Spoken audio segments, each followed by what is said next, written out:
It's Faith Friday here at ABC, and our next guest is a New York Times bestselling author and president of Proverbs 31 Ministries. Yeah, she's sold over 6 million copies of her books, and she's here today to talk about her newest one. And check out this title: Forgiving What You Can't Forget. Discover how to move on, make peace with painful memories, and create a life that's beautiful again. Okay, Lysa TerKeurst, I need to do all that stuff. Okay, so tell us, forgiving what you can't forget. Now, that title, this book, was that born out of something personal that you were trying to deal with?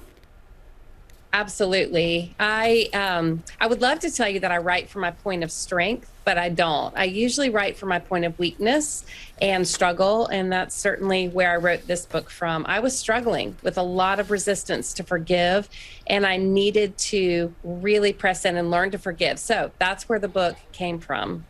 And Lysa, you talk about a lot of different ways to begin the forgiveness journey, and I'm imagining beginning is probably the hardest part, but you actually have some exercises for people at home that help you get started. What are they?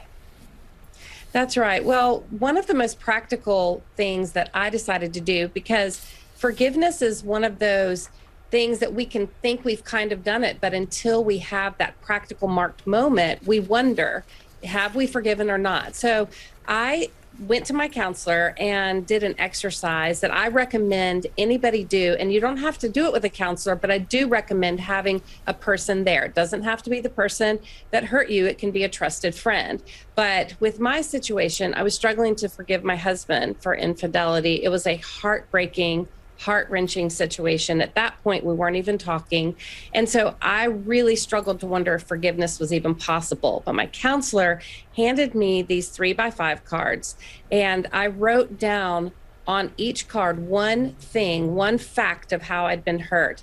And all of a sudden, I looked down and the floor was absolutely covered in cards. After I wrote a fact down, I would lay it on the floor, and I realized this is why I've been struggling so much. There was so much pain inside of me.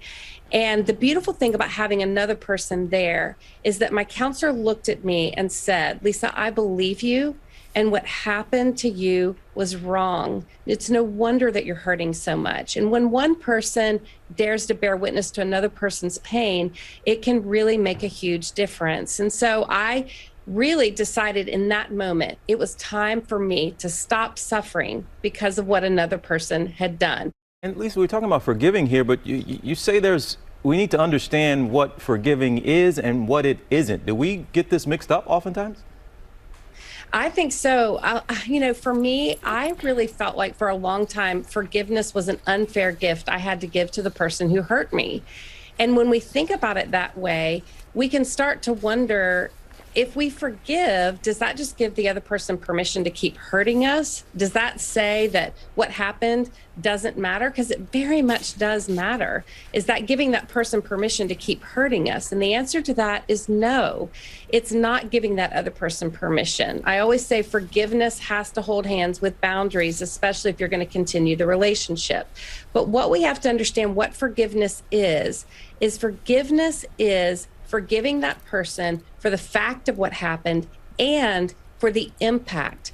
For the fact of what happened, that's a marked moment in time, but the impact, we may have to work on the process of healing the hurt that's inside of us for a long time. That doesn't make us less forgiving, that makes us wise. It's good for the human heart to learn to heal, because when hate sits inside the human heart too long, it turns into all versions of hate and starts to turn us into someone we don't want to be.